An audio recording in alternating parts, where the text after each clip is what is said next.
Wait, what? What? Welcome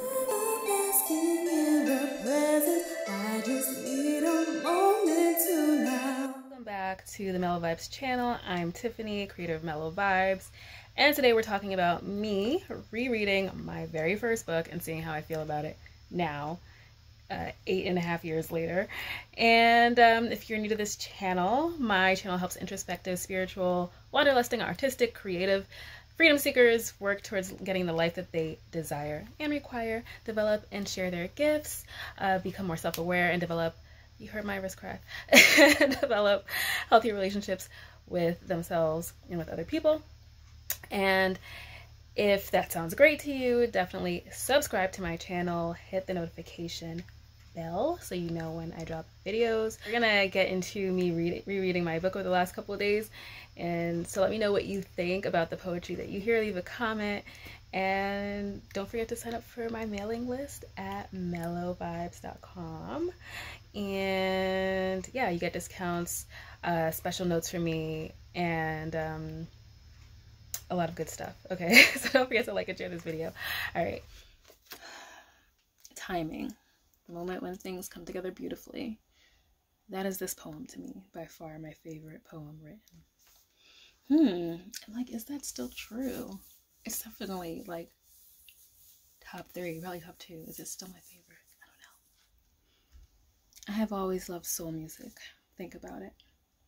Soul music, sounds of soul sessions, what my soul would sound like if it could sing. I want my soul to sing, and I want my soul to mate. I want my soul and my soul's mate to start a mating ritual that would only create more song. Soulful collaborations of soul sessions that ignite fireworks of color and sound. I mean, I'm always going to love this poem. I'm now questioning my choice to put like my very favorite poem, at least, you know, at the time, and especially so from this book, as the very first poem. If I'm saying it's my favorite, then I'm saying like all the other ones aren't as good. I don't know. I mean, you know, art is subjective. So like, this is my favorite doesn't mean, you know, it won't be, you know, it doesn't mean that it'll be someone else's favorite. It's also my favorite because of like how it just came about, how it was like, that's why I said, I like that when I did this book, I wrote little notes, I think, on every poem or most of them. Like I put little notes beforehand, which now that I'm thinking about it, it's like, how would you know it's just a note and not part of the poem? I mean, it's smaller font. It's smaller font and it's under the title. Okay, well, yeah, so like I said in the little thing, it's like, it was really timing. It's like I knew I wanted to write a soulmate poem.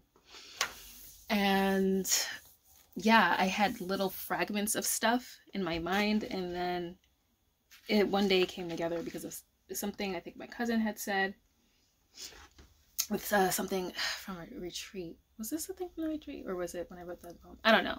It was something from, I think it's something she said, something I was thinking, and then something like I heard on TV about soulmates. It was like all these things coming together, and I remember knowing like I really want to write a poem. There's something forming here, but I was like, it's not time. I don't want to force a poem.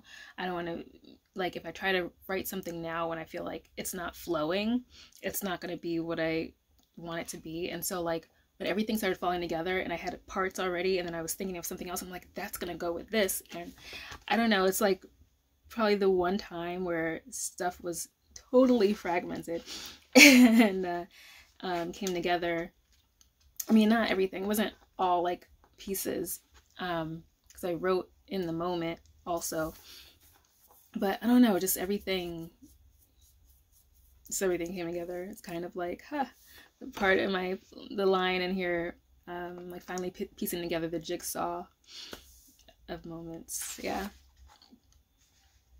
definitely. But we'll see by the end of the book if it's still my favorite. I mean, obviously I have another book of poetry, so, but it's definitely still top 3 or 2. So also we're in the thinking of, I forgot, like I separated this book into like phases because it's called Love Cycles. So like the cycle of love, the cycles of love that I had found myself in, the thinking, the yearning for kind of thing. This is that phase. Declaration. I remember Declaration because I wrote it, I think, after being at a drive-in movie, and the moon was literally purplish orange, red orange, which is the first line of this poem. The moon was a purplish red orange. Yeah.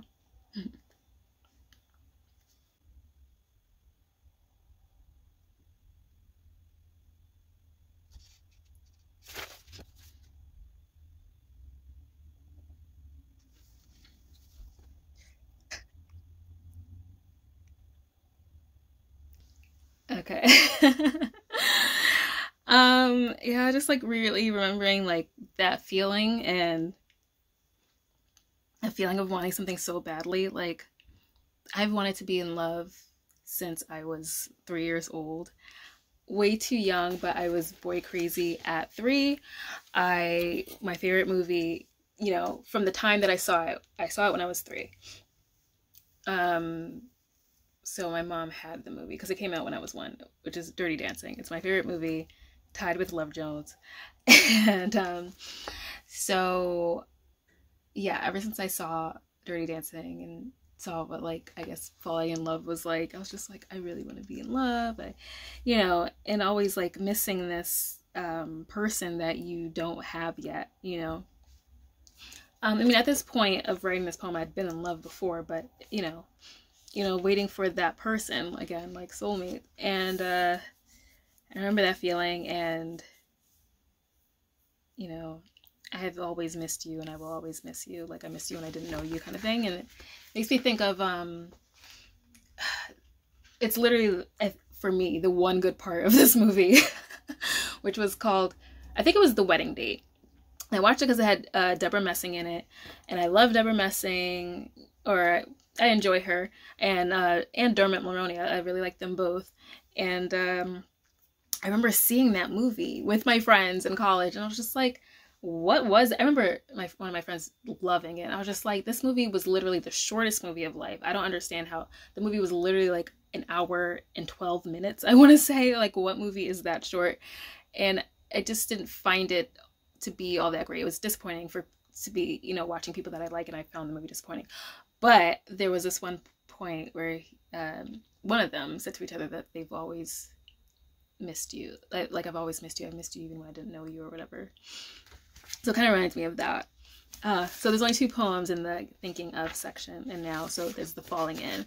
So when you just start to fall in love with somebody, and like, oh my gosh, I start with soul communication.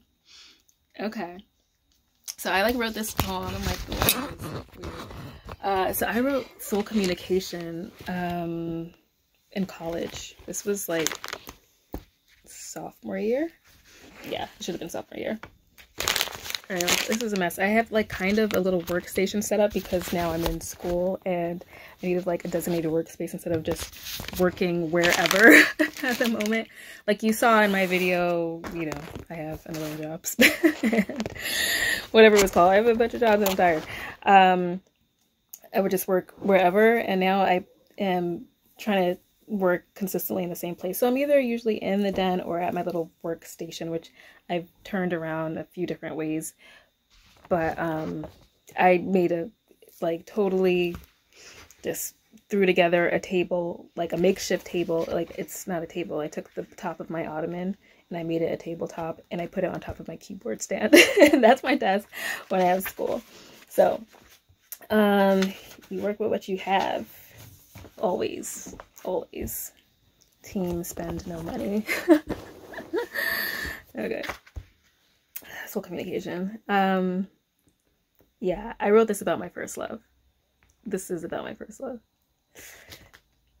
Oh, I should read it back. Written at various points in my life and development, Love Cycles is a collection of poetry about the beautiful, breathtaking, tumultuous, and downright miserable moments that the power of love can bring. This book is broken into what I consider to be the 4 parts of the cyclical nature of love. The thinking of, which are the magical thoughts and daydreams about being with someone. The falling in, the moments when you're consumed with the object of your affection. The wading in, W-A-D, wading, like wading in the water. The wading in the actual being in love and in a relationship and all that entails.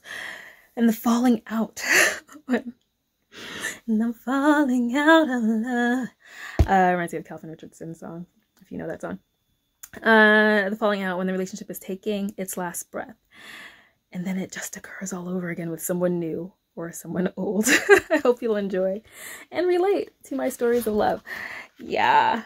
So yeah, this actually spans, and if I would have done this again, I would have like put the page numbers, because here I just say like, you know, the sections, if you could see that. And I would have said, you know, what page obviously this section starts on and blah, blah, blah. So, this came out in 2013.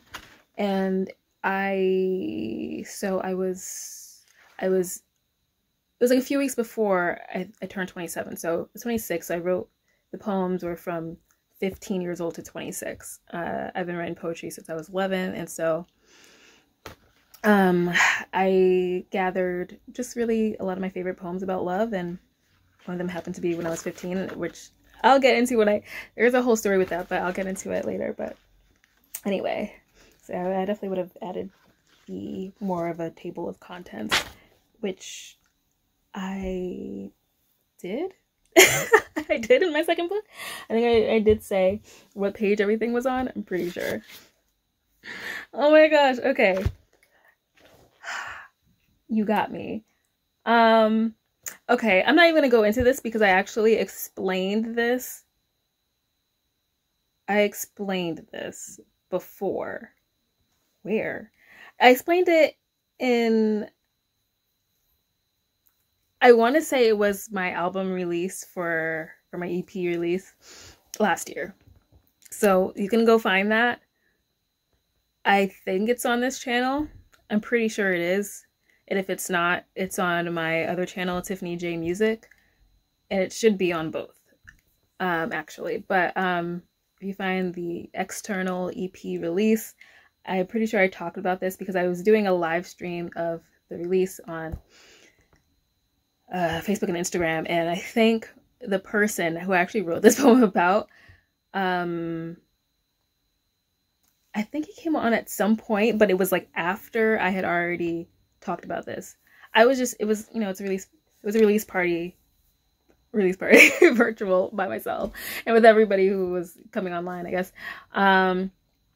And so sharing stuff from my EP, but also in between just doing some other things, some of my older songs and older poetry and blah, blah, blah. This is pre my second book of poetry. So that was last year, September 2020.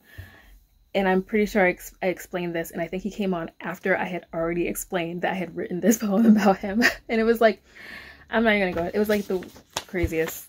It wasn't crazy, but whatever. Go watch that. I will link it in the card or whatever, because I should have it on this channel. Or if not, if it's on just my other channel, I will put it in the description. But You Got Me is actually the very, oh, let me read the beginning, right? Wait, I didn't read the beginning of the other one. I mean, I did to myself. Okay, so You Got Me, I say, the piece that got me started in the spoken word scene 7 years ago at the time.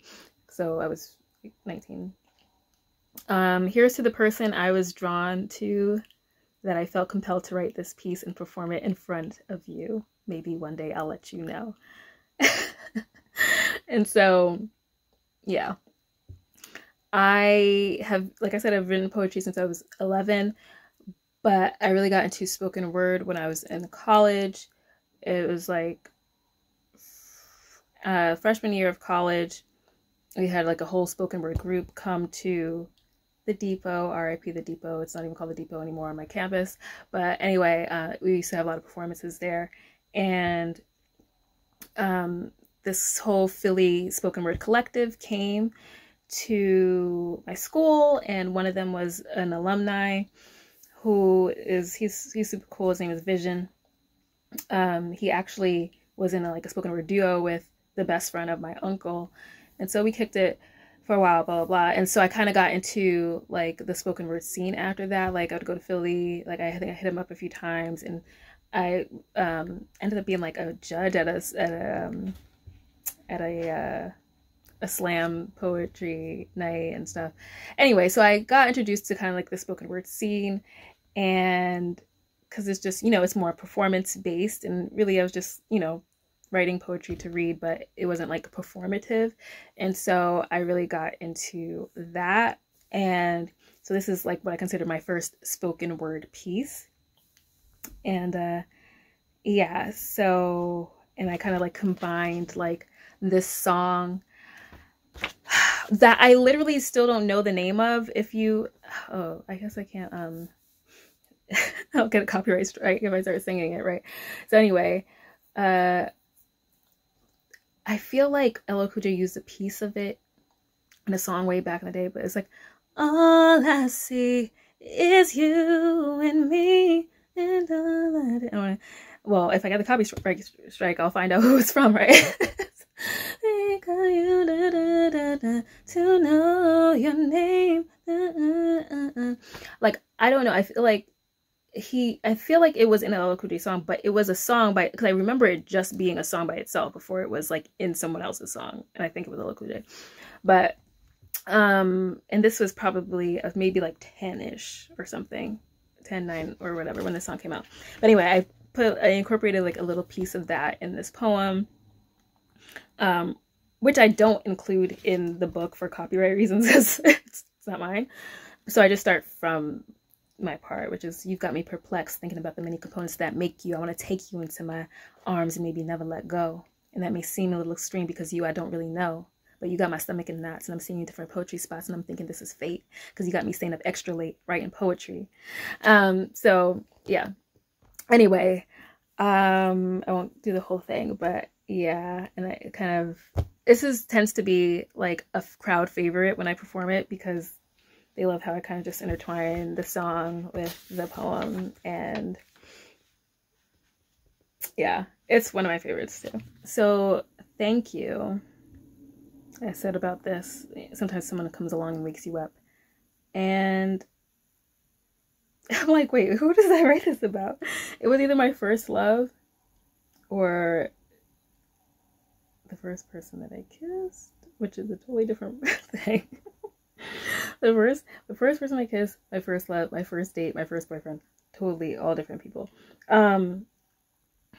Yeah, I'm pretty sure this is still about my first love. It was about like really, yeah, he really kind of got me to open up.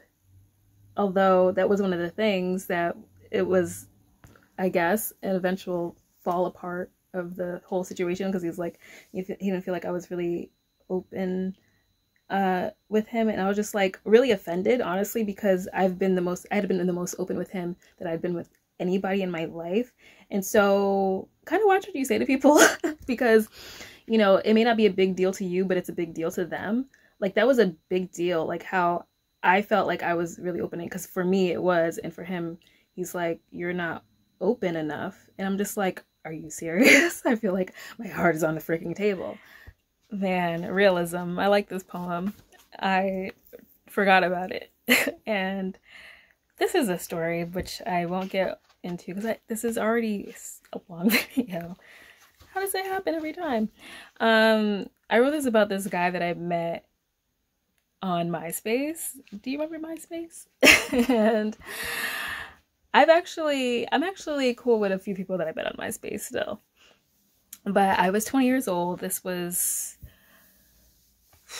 it the summer? It was like, no, it was like my last semester of junior year, and then into summertime that I met this person. So yeah, it was during my last semester I met this person because, you know, we would connect on stuff that you have in common, and he wrote poetry.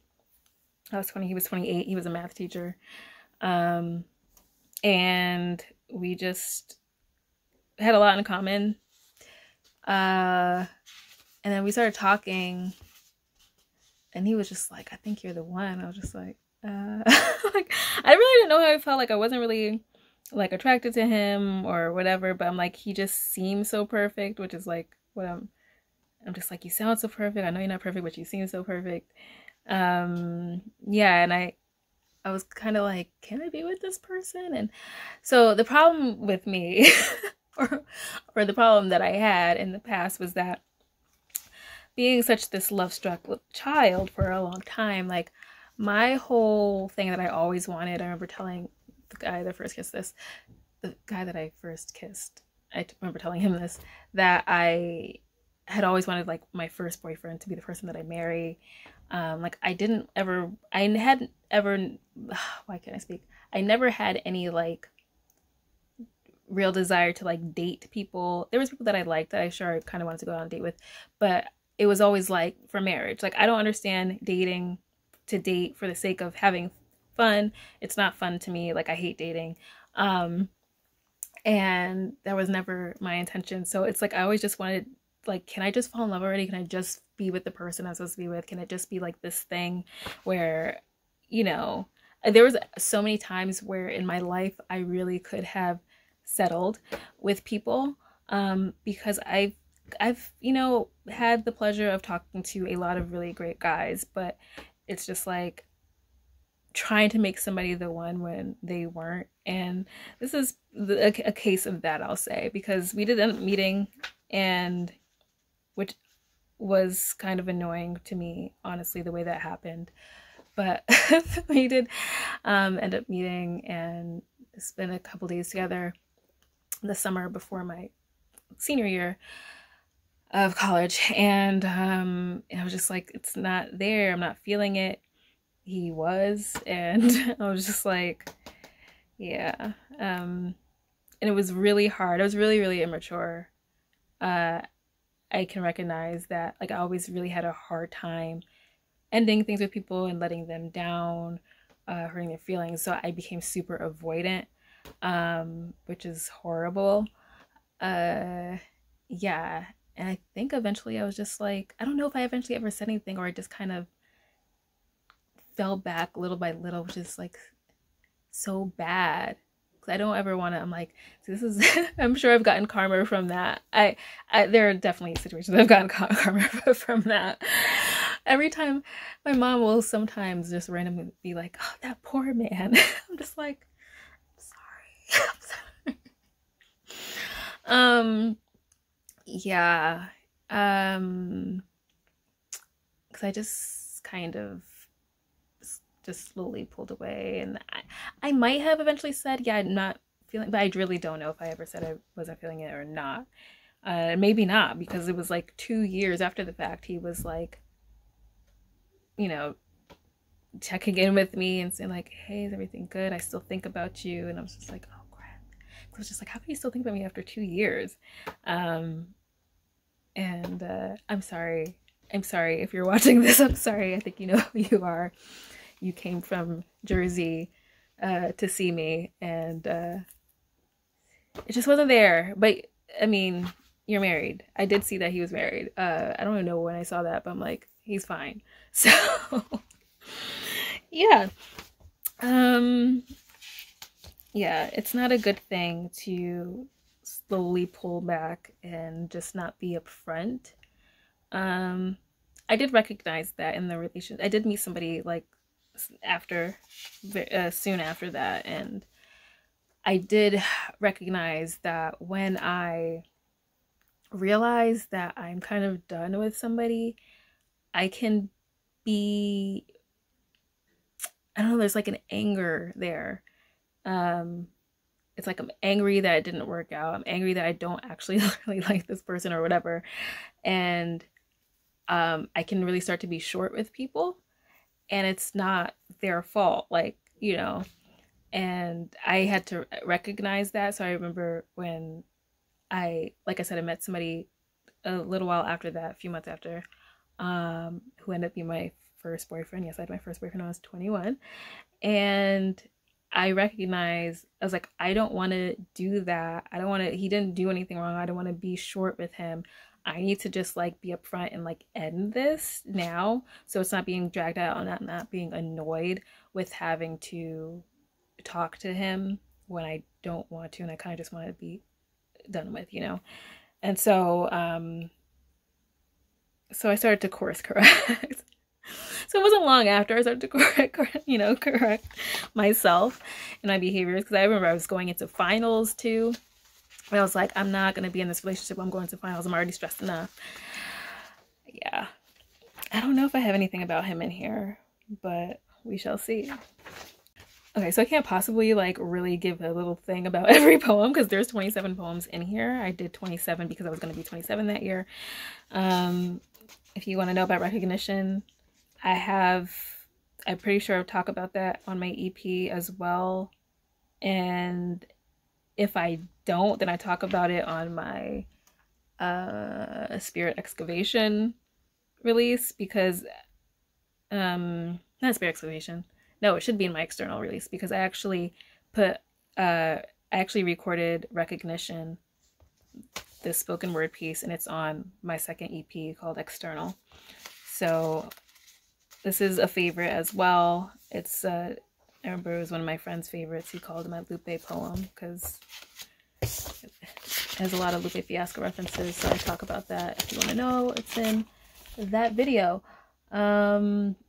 Yes, Mind Over Matterland. This was a poem that I wrote literally a few months after I published this book, and I was like, crap, I wish it was in this book. So it's in this poem I wrote on this paper, clearly, is in my second book, Spirit Excavation. It's called Mind Over Matterland, and it has to do with like Alice in Wonderland fairy tale type of stuff.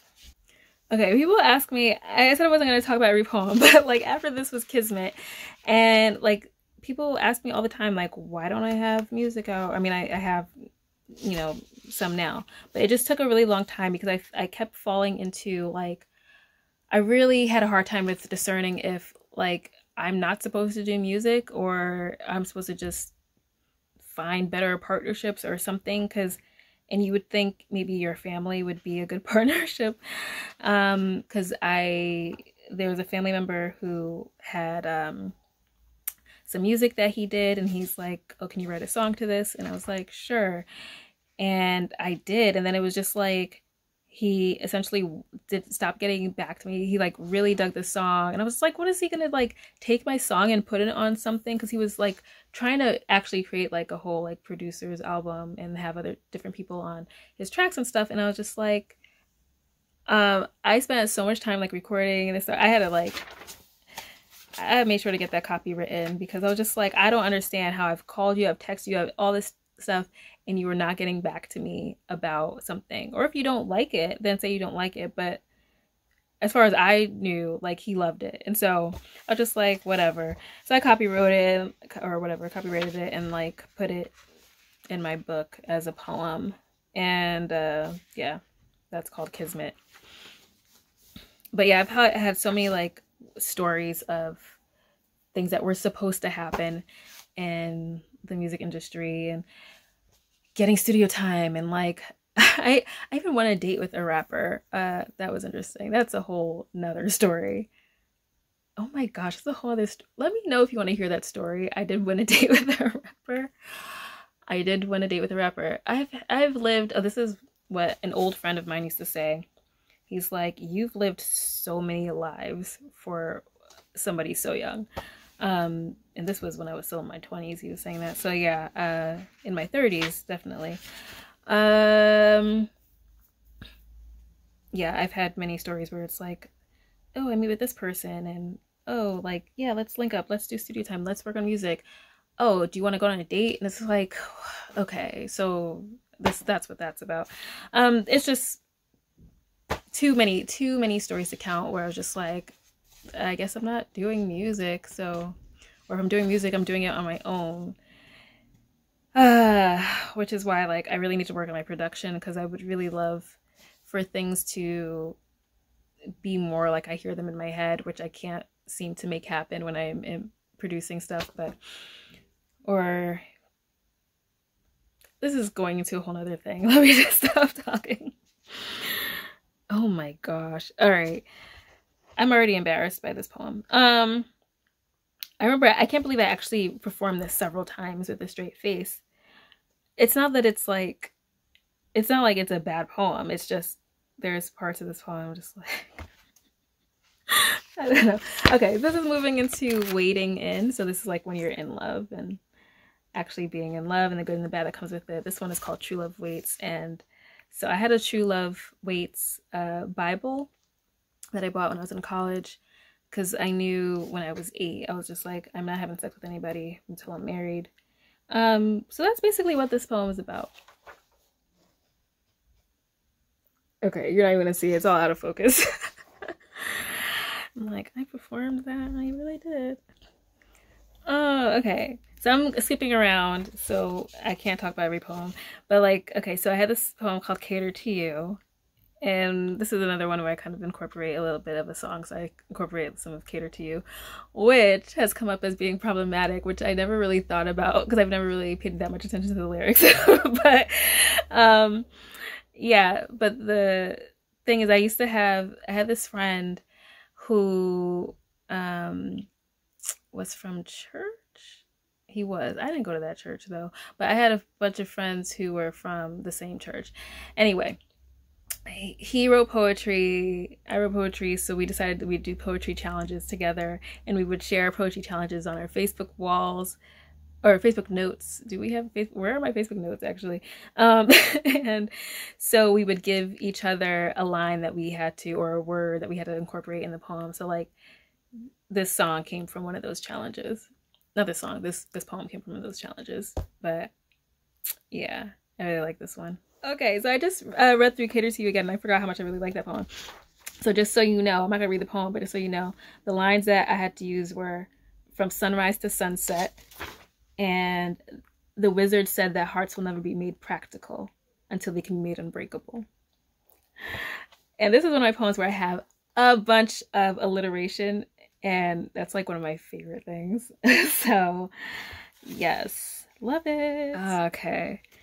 This was also a challenge. I don't think this was when I was in school. I think this was, I don't think this was with the friend I was doing the challenges with. It was in college. We were going to have an open mic, and it was going to be a Halloween open mic. And so we had to write about what scares us straight. That was the theme, being scared straight.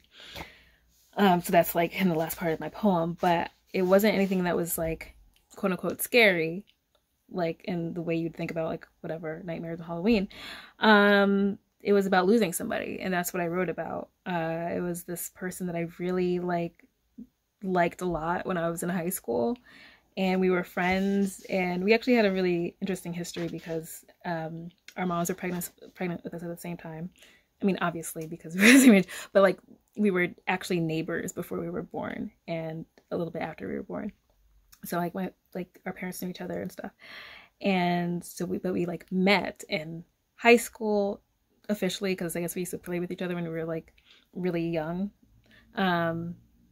Anyway, we became friends, and it was very obvious that we both liked each other, but every time it seemed like we were getting closer, he would like have a new girlfriend. And then in my yearbook, which I don't have anymore, flood in Philadelphia, he wrote something about, oh, I never asked you out, or he actually did ask me out and then never followed through, but he's like, I never asked you out because I felt like I wasn't good for you. But actually in my book he wrote good enough and then crossed out the enough. I'm like, whatever. Whether he felt he wasn't good enough or good for me, whatever. Like we ended up connecting later, and I think he was like getting divorced, and that was like when we were 20.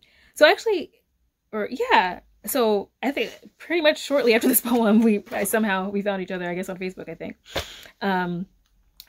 Yes, a number of people that I know were divorced by 20, because people get at least in my generation, we're getting married really young. And even we had somebody like propose to during our junior prom and all that stuff. But yeah, so this yeah, I remember I really used to have nightmares about him and like wondering if he was okay. And yeah, because I worry about you, your well-being, your peace of mind, and my heart because you're a piece of mine. I ponder your feelings for me, and I imagine my pictures covering your wall, because whenever I had photos of myself, you took them all. Yeah, literally. I was like the queen of having my camera in school and developing photos all the time. And yeah, and every time I would be like showing pictures of stuff to like my friends and everything, he just like snatch them out of my hand and like literally never give them back, like pictures of me. So yeah. Oof. He's needy for love. I'm needy for him to need my love to feel secure.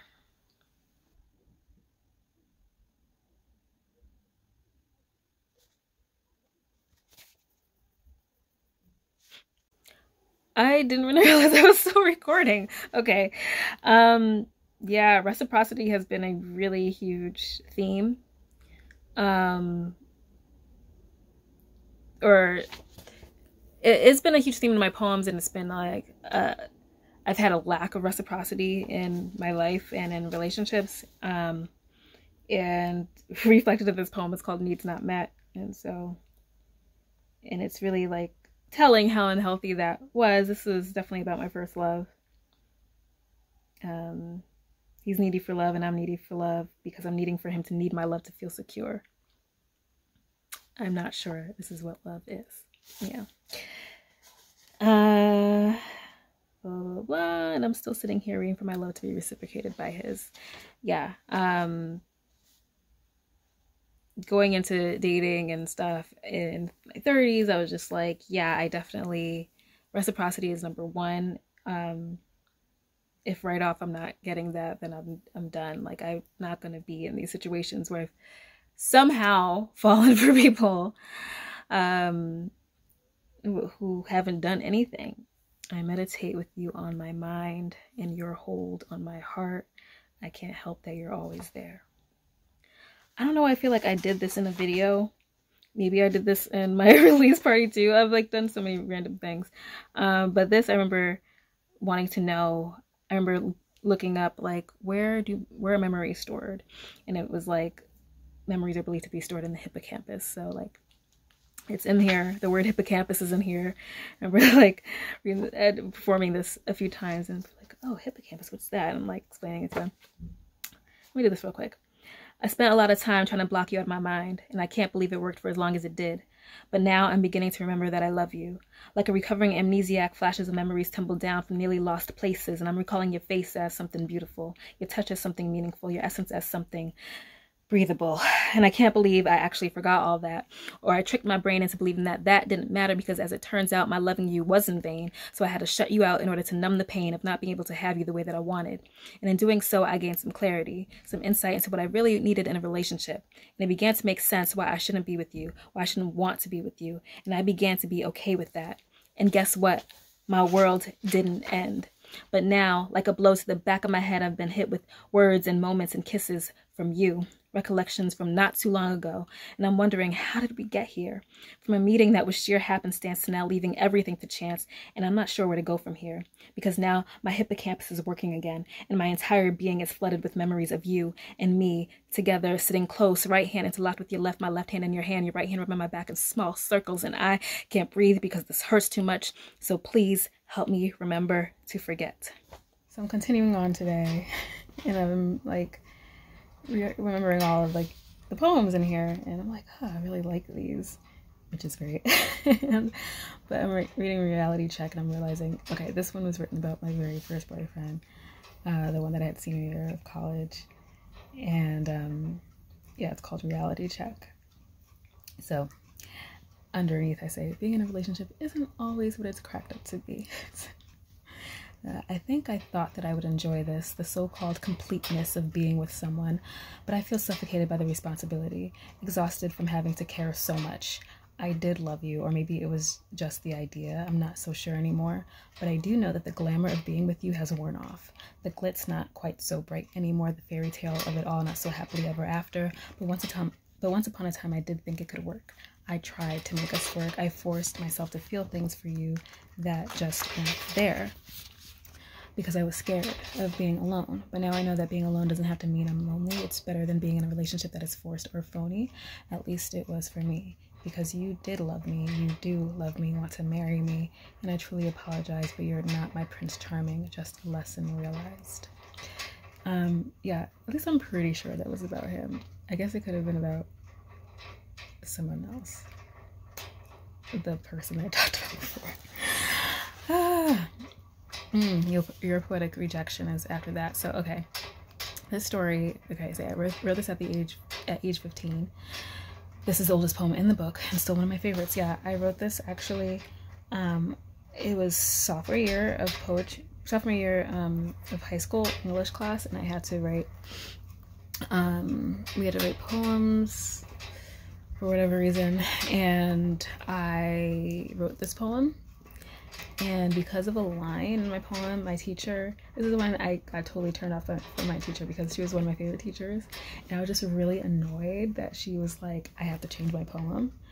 And I was definitely like, everybody's like, oh, you're, you know, teacher's pet. I was with her, like, she used to give me presents and everything. And I was like totally turned off from her because of this poem, because she was like, you know, she talked to me privately. She's like, if I didn't know you better, I would have to send you to guidance because of this line is just really inappropriate and blah, blah, blah. I was just like, what? And it's because I use the word gun in the poem, but it's like, you know, it's not literal. So I said, you know, blah, blah, blah, something about what did I do to make you shoot me with your gun of rejection? But she's like, you have to change this line. I was like, I'm not changing this line. And she was annoyed that I didn't change the line. I'm like, I'm not going to change my line. You know, artistic integrity. I was like, I'm not changing this line. So I just wrote an entirely new poem. And actually, this poem is actually in another book. I used to get, I don't know if you guys remember when there'd be emails of like the who's who books or whatever. And I don't know, I guess who's who in writing or whatever. It's like books that they put together of people's work. I actually never got one of those books, but this is supposed to be but I remember getting a paper like, oh, you got, you know, selected. So I guess it's like a solicitation or whatever, but then I did send in this poem and it was like selected to be in the book of whatever year that was. I guess it was 2002 or something, 2001 or 2002. So this is in another book. At least I think it is, the Who's Who. Tell me if you remember the Who's Who. Comment below if you remember the Who's Who, like mailing things that they would used to send out if you wanted to be in a book. You could, you know, send in your work. And so I did when I was in high school. Wait, what? What? I just did that whole story, then read my poem, and I'm like, where the F is that line? So I'm like, did I take that line out? Did I actually end up taking that? I mean, I know I didn't in that moment, but like, see, the thing is, a lot of time I go off of like what's in my mind, and I'm pretty sure a lot of the poems I just did off of what's in my mind versus like going, well, I know some of them, like, because I didn't perform them a lot or read them a lot, you know, I went through my notebooks. Like, I had to really go and grab my notebooks from like high school and college and like find it, but it wasn't in this one because I think this one starts in 2002, and I wrote that poem in 2001, so I don't know where I wrote that, and so I think I'm really just going off my mind, but I'm like, that's literally not here. And I'm like, okay, I'm going to my email because I'm like, I've had this one particular email since I was 13. So maybe I've written it in here and I have the poem written down twice, but it doesn't have that line. and then when I read the poem again, I'm just like, okay, Mrs. Sebring, I see how it's a little dark. Even without that line, because I'm talking about like, you know, a relationship that was like making me feel depressed. Like, I didn't have a relationship when I was 15. It wasn't about that. And maybe if she had asked me, hey, are you dating, or is this a, like, I literally just wanted to write a poem that had the same word endings, and this is just where it went. But I'm just like, I literally have this written a couple times in my email and it's just doesn't have that line. And I'm like, where did that line fit? And I'm thinking it's near the beginning, middle of the first half. like trying to infect me with your. So I was only trying to fight for your love and affection, but you were too caught up in your misconceptions, revealing all your anger and aggression, trying to infect me with your deceit injection. I never thought I needed tests for lie detection, but it seemed like we no longer have a connection. Am I mistaken, or are we going in the opposite direction? No. Maybe it'd be like revealing all your anger and aggression, trying to infect me with your deceit injection. What did I ever do to make me shoot you with your? What did I ever do to make you shoot me with your gun of rejection? No, where would that go? Oh my gosh, I can't. I'm just like flabbergasted. Girl, now what sense does this make? I actually have the contents. Remember I was just like, why did I not put the page numbers in the front next to the sections? But I did it in the back. Like, I don't know what I was thinking. But okay. Yeah, well, good thing all this stuff is still valid in the back. The phone number, I love my phone number because I specifically picked it to spell out Poet TJ. Poet TJP, actually, it's 71 Poet TJP 86. My email, Twitter, same, Instagram, same. I did the cover, if I didn't say that much. It didn't come out as detailed, I guess with the resolution or whatever, as I had it. I sketched this. I wanted it to be kind of self-explanatory for the if you don't see the title is kind of weird here. You can't really see it that well unless you have it in your hands, but I wanted it to display love cycles without me having to say love cycles. That's why obviously there's a cycle around the heart with the arrow through it, dripping blood. Grab it. But yeah, born and raised in Worcester, Mass. TJ developed a love, because I went by TJ all the time, a love for the arts as a toddler, creating no matter what the media has always been. No matter what the media, I guess I would say medium, right? Has always been somewhat sacred to her. From singing, writing, dancing, modeling, acting, designing, baking, etc. TJ is all about expression through art. Though always a shy girl, she began regularly perform publicly at the age of 14 and hasn't stopped since. I mean, I was performing before then, but vocally, I'll say. She graduated from Dickinson College in 2008 with a BA in American Studies, concentration in media, has since moved to Philly, where she spent most of her summers growing up. In her free time, she's an avid moviegoer, loves to read and travel, blog about life, play with her turtles, Roman and Trevi. My baby, wherever you are, Trevi. As well as abuse the use of the ellipsis. TJ's next project is an EP of original music, which will hopefully be out later this year. Wow. I was trying to do an EP out in 2013 and it didn't happen until 2018. But, you know, actually that's not too bad. I mean, it's 5 years later, but, okay. I thought it was longer. But all right. And cover design by TJ. Yeah. So I ended on, okay, if you can see, like, I do the last poem and then I say start over, because it, like I said, I'm like, it's like kind of starts over with somebody else. Hopefully not the person that you're supposed to be with. You shouldn't be going through, I mean, you might feel these feelings, but it shouldn't end. You might feel like the rage in your relationship, I'm sure, sometimes, but yeah, like my last poem is called You Ain't Sh. And I was like, and I say I was sort of in a rage when I wrote this. So I wrote this about my first love. I know that for sure. So, because it was like, anyway, we won't go into it because I don't even know I'm going to edit this video, because it's like, sometimes it records in 4K, sometimes it doesn't. And so apparently it's recording in 4K and it's taking up all the space on my phone. But I'll just quickly go through this poem. You are not good enough. See, I tried to change you and make right what your mama should have had in check a long time ago, but no, you are not good enough. It took me a while to see that. It took a long time for me to believe that, because you smiled in my face, but talk behind my back. Sweet talk me when really your words didn't mean jack. You were not good enough. So go tell your lies to someone who will listen, because I'm looking for better. Not someone who's obsessed with one word, 3 letters. You deceived me and disrespected me. You misrepresented me, and you no longer occupy a space in my memory.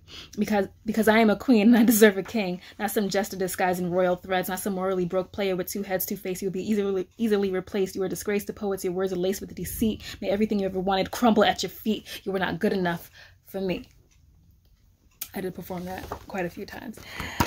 Yeah, and when I don't trip over my words, it's really great.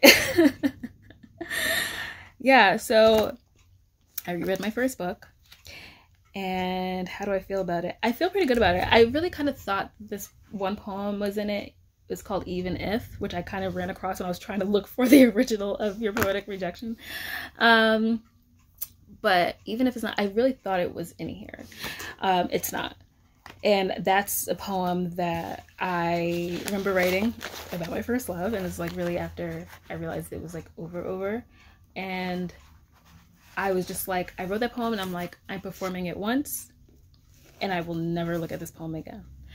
But I, for some reason, thought I put it in here, but probably I didn't because I didn't want to look at it again.